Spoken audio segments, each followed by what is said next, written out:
Nous sommes avec nos invités pour la suite de l'émission. Pasteur Edo Komi, président du mouvement Martin Luther King, et le journaliste Adam Adjorno, directeur de publication de Vision d'Afrique. Nous sommes toujours au Burkina Faso.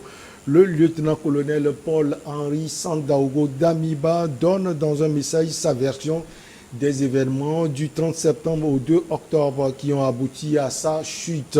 Il dénonce les motivations individualistes et subjectives du capitaine Ibrahim Traoré et ses hommes, auteurs du coup d'État qui l'a fait partie du pouvoir.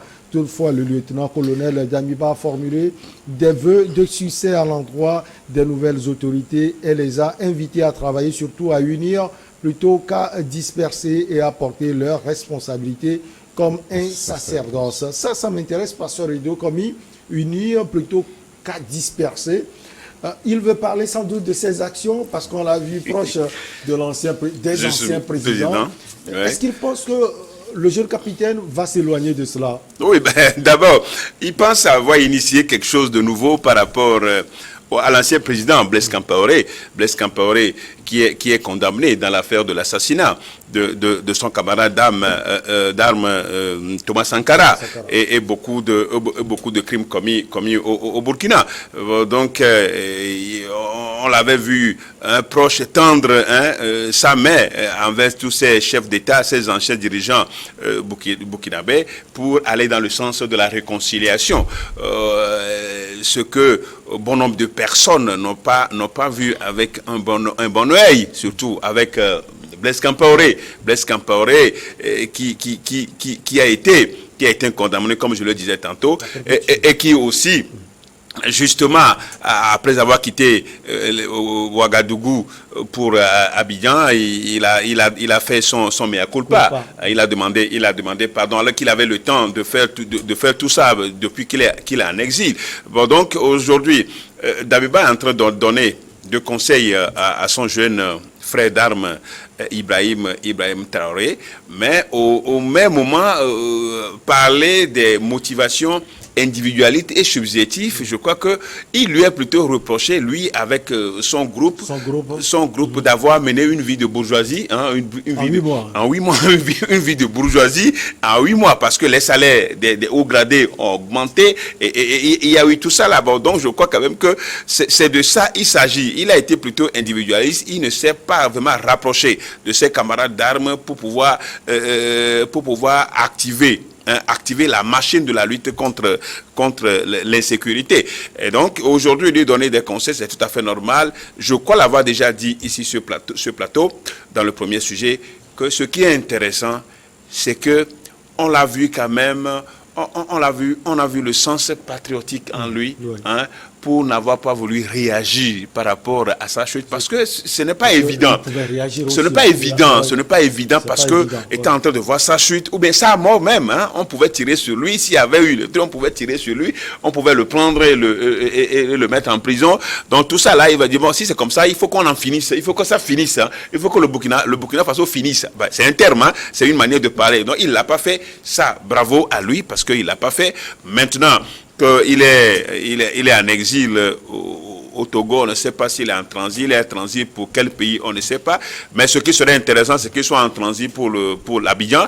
Donc là, il va regagner Blaise Compaoré et d'autres Burkinabés qui sont là. Et puis, bon, la réconciliation va continuer là-bas. Sauf que ça ne va pas... Ça va continuer, ça va se poursuivre en Côte d'Ivoire. Sauf que ça ne va pas revenir à Ouagadougou, au Burkina. Mais on estime quand même que ce qui va être fait pour que tous les Burkinabés se retrouvent,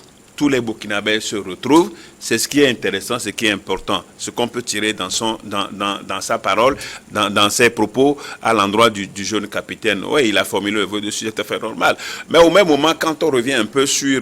je voudrais juste dire quelque chose un peu sur le voyage de Ouattara, des présidents Ouattara et Embalo en France. Ben, il n'y a pas de doute. Le lien déjà bien établi. Parce que qu'est-ce qui urgeait? Quelle urgence il y avait? Par exemple, Ouattara avait prévu ce voyage depuis. Quelle urgence y avait-il? Hein? Y avait-il Ouattara est pour parti que... le 30 septembre quand les choses commençaient. Oui, bah, donc je crois qu'il Eh bien, était il déjà... avait déjà- Vous rappelez des rumeurs, beaucoup de rumeurs qui ont circulé comme quoi la Côte d'Ivoire a envoyé des éléments au Burkina de concert C'est avec ça non plus, c'est pas confirmé. avec Vous ne la pensez base pas que les gens peuvent la base militaire Ouagadougou. Bon, donc ce qui est, c'est que fondamentalement, ce qui doit être fait, je crois que c'est ce qui est important, que la Côte d'Ivoire, parce que la Côte d'Ivoire, qu'on le veuille ou pas, la Côte d'Ivoire n'est pas quand même en sécurité par rapport au Burkina et puis au Mali. C'est des pays limitrophes. Non, c'est des pays limitrophes à la Côte, directement limitrophes à la Côte d'Ivoire. Donc, sincèrement, il va falloir quand même que Alassane Ouattara aussi fasse vraiment attention, parce qu'il n'est pas, jusque-là, il n'est pas encore sorti d'affaire avec ces deux pays qui l'entourent. Vous voulez parler du terrorisme ou bien des coups d'État? Oh non, ben je ne veux pas aller sur ce terrain, mais ce que je dis, c'est que ça sent aussi mauvais pour Alassane Ouattara, parce qu'aujourd'hui, beaucoup d'Africains pensent que il est celui-là, c'est le traître de l'Afrique. Ça, il faut aller, c'est le traître de l'Afrique occidentale. C'est lui qui est à la base de toutes les manigances, de toutes les bassesses pour la France. Et ça ne l'honore pas, même si je suis conscient qu'il a fait en deux mandats, il a transformé la Côte d'Ivoire. Ça, on ne peut pas. Non, en deux mandats, il a transformé la Côte d'Ivoire. Il a transformé la Côte d'Ivoire. Il a fait beaucoup de choses à la Côte d'Ivoire. L'économie est florissante. Quand vous voyez le salaire, la Côte d'Ivoire reprend sa vie qu'on lui connaît d'antan. Maintenant sous Alassane Ouattara. Donc ça, tout homme conscient doit être conscient de ça et doit le dire. Maintenant, par rapport à sa politique régionale, c'est ça le problème, lui et comment vous l'appelez, Bazoum, et puis l'autre garçon de course, le garçon de course de la CEDEAO, qui est le président de la CEDEAO, Sissoko Embaló, qui est un garçon de course. Ils sont allés en France pour faire quoi? Ils sont allés en France pour faire quoi? Ils sont allés en France pour faire quoi? Adam, on se souvient vous voyez Embaló qui était applaudi par les gens parce qu'il faisait face à Alpha Condé, à Ouattara. Aujourd'hui, il fait face au Mali, on le critique aussi. Non, il a fait quoi? Il a fait des déclarations liées au Mali, on commence par le critiquer. Il faisait des déclarations liées à Ouattara. Oui, parce que c'est des déclarations. Mais ces déclarations justes, on ne peut que l'applaudir, c'était juste. C'est des déclarations justes. Mais on ne peut que l'applaudir. Mais la manière dont il fait intrusion dans le camp malien et les déclarations intempestives qu'il est en train de faire, je pense qu'il doit mesurer. Il doit mesurer sa façon d'intervenir. Et le fait qu'ils sont allés. Toucher le Mali, c'est ça. Non. Écoutez, si le Mali fait quelque chose de mal, il faut toucher le Mali. Il n'y a pas de problème. Vous me connaissez pour ça. Le Mali est juste en train de défendre sa ligne de souveraineté, c'est tout. Je crois que c'est ce qu'on lui reproche. Mais c'est vrai qu'il y a certaines paroles qu'on peut dire, certaines paroles qui peuvent sortir de leur contexte, mais jusque-là, le Mali... le mardi passé. Le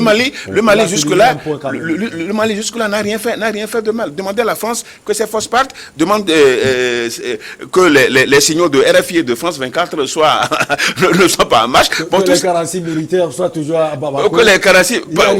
Mais vous savez, justement, vous avez ce sujet, l'organisation, la CEDEAO est allée, on n'a pas eu on n'a pas eu de communiqué jusque-là. Ça fait bientôt une semaine. Rien n'a été dit. On ne sait pas ce qu'ils ont écouté, quels sont les messages, et les preuves qu'on a données. Donc, on nous a dit qu'il y a eu des avancées en tout cas. On ne peut souhaiter qu'il y ait un traitement à l'amiable de ce dossier. C'est vrai quand même que ça ne va pas plaire aux gens, mais la Côte d'Ivoire et le Mali sont des pays frères. C'est vrai, mais même si c'est des mercenaires, on sait que les jeux de tout le monde sont déjà ouverts sur cette histoire. Bon, donc il faut quand même qu'on trouve un règlement, mais que Alassane Ouattara fasse profil bas. Je crois que c'est un aîné, c'est un père de famille. Il faut qu'il fasse. Vous avez vu qu'à l'intérieur même, la politique à l'intérieur même, les opposants ne sont pas aussi quand même tendres avec lui, parce qu'on estime que qu'est-ce que les Ivoiriens armés dans son allés faire au Mali et que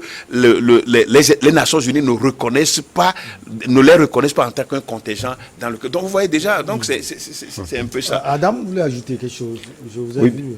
Oui, bien évidemment, parce que lorsque vous abordez la question, c'est vrai qu'on a vu Embalo dès sa réélection, son élection, et c'est en ce qui concerne ces cas de langage liés pratiquement donc à ces CEDEAO-là. Ça, c'était des opinions individuelles. Et lorsque vous prenez les commissions de la CEDEAO, lorsqu'ils se rencontrent, les chefs d'État viennent au dernier jour, lorsque pratiquement tout est préparé.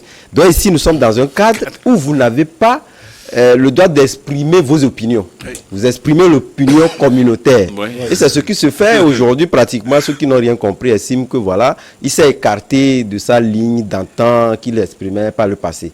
Mais au même moment, j'aimerais revenir sur la sortie du président Damiba, qui pour moi, qui pour moi est un regard classique, une prise de hauteur d'un grand homme, mais au même moment qui pour moi est assez subjectif.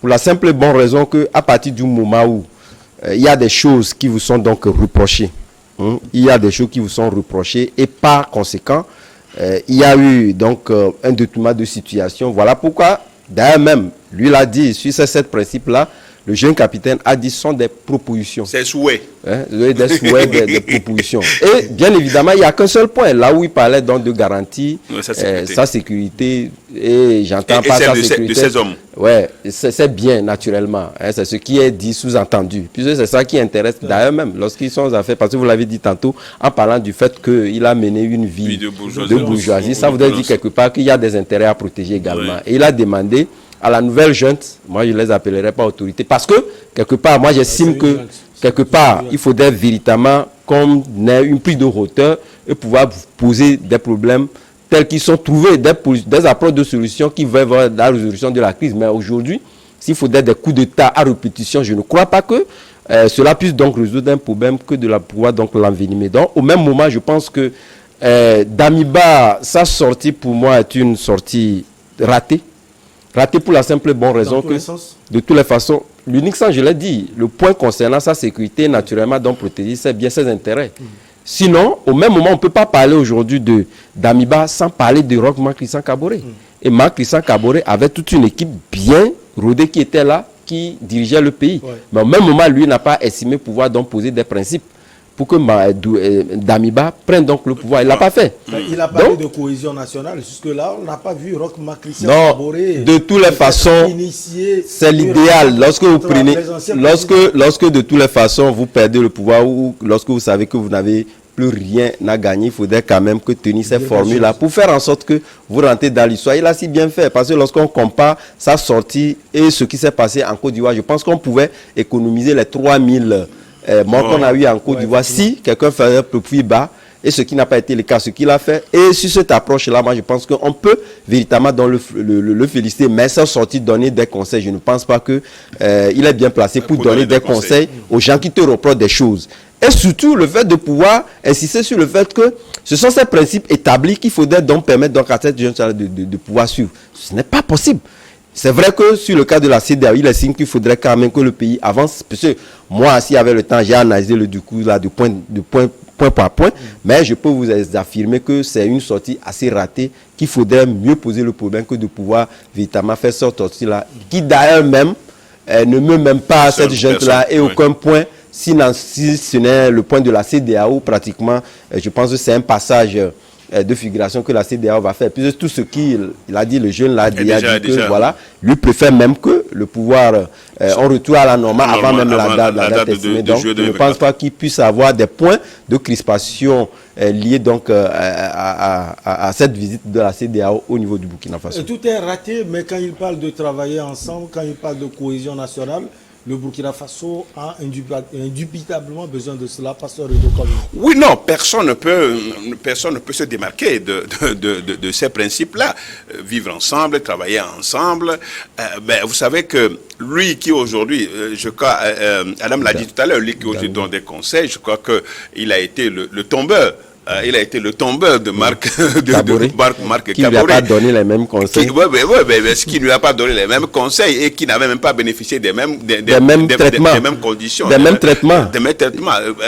Marc Issa a été en prison jusqu'à ce qu'après il ne soit il a fallu la ténacité de la CEDEAO pour qu'il ne soit libéré. Bon, donc aujourd'hui, je ne pense pas que c'est vrai qu'il n'est pas mieux placé, mais moi je le disais, il avait quand même cette hauteur d'esprit de ne pas mettre ses hommes sur le terrain, aller affronter les équipes, les éléments du jeune homme. C'était ça vraiment. Il aurait pu même se taire, arriver à Lomé. Il aurait pu se taire, arriver à Lomé, il aurait pu se taire. De toute façon, ce n'est même pas des principes des Nations Unies pour les exilés, ce n'est même pas autorisé. C'est justement parce que, vous savez, le cadre exprimé au niveau du Togo, c'est justement parce que le président Faure Gnassingbé exprime le fait qu'on puisse avoir cette cohésion, cette facilité. Ce n'est même sinon, pas autorisé. Les mêmes propos, je ne pense pas qu'ils puissent les tenir peut-être au Bénin ou dans d'autres pays. C'est pas possible. Parce que vous êtes en exil, il vous est interdit de dire certaines non, d'intervenir politiquement, que ce soit même de votre pays ou interne. Donc, en principe, ça ne devait pas être fait. Mais on l'a laissé, il a fait cette vidéo-là qu'il a balancée sur les réseaux sociaux. Comme il a dit, ça n'aime pas personne parce que s'il avait bien fait, je ne pense pas qu'on l'aurait chassé, on l'aurait plutôt acclamé. Et donc, on a vu cette dérive par rapport aux organisations de la société civile, surtout avec le balai citoyen, le monsieur qui était, heureusement qu'il a été libéré. Il a été libéré hier ou bien aujourd'hui. Il a été même plus loin en demandant si les gens sont forts de venir faire leur part de coup d'État et de faire ce qu'ils veulent. Bon, je crois que ça, c'était une insulte. C'était une insulte au Burkinabé. C'était une insulte au peuple burkinabé. Bon, donc aujourd'hui, ce qui est fondamental aujourd'hui, c'est les coups d'État. Parce que on en a de trop désormais. L'Afrique de l'Ouest a battu le record. Il semble que le Burkina aujourd'hui est en tête. En tête avec 8 ou bien 9 coups d'État. Ce n'est pas aussi ça. Et donc, il va falloir quand même que si nous voulons opter pour la démocratie, qu'on opte pour la démocratie, on sait que c'est les peuples qui élisent les dirigeants pour un certain mandat donné. Et il faut, quoi qu'il en soit, il faut respecter. Si les peuples ont élu des dirigeants, il faut respecter quand même ces choix jusqu'à terme pour que pour aller devant le peuple et demander que le peuple refasse autrement. Donc ça aussi c'est très important dans l'espace de la CEDEAO et il va falloir aussi rapidement activer le principe de la limitation de mandat pour que les gens ne restent pas aussi longtemps au pouvoir pour devenir des véritables bourreaux et finir par être renversés par les coups d'État. Heureusement que ces coups d'État, ces derniers temps, ne font plus trop de victimes, c'est-à-dire en matière de mort d'homme. Là, c'est classique ces derniers temps. On ne voit pas... À l'époque, on se rappelle des coups d'État à l'époque. C'est des morts. C'est des morts. On tire sur les rapports de force. Les rapports de force. Bon, ce n'est plus le cas, Dieu merci, mais je crois que ça soit au Bénin, Mali, en Afrique de l'Ouest, que ça soit le dernier coup d'État militaire. Il faut aussi parler aux gens qui optent pour le coup d'État constitutionnel. Il faut aussi leur parler pour que, quand ils finissent deux mandats, qu'ils laissent d'autres personnes faire parce qu'ils ne sont pas indispensables. Allez, on va marquer la dernière pause. On revient pour la suite et la fin.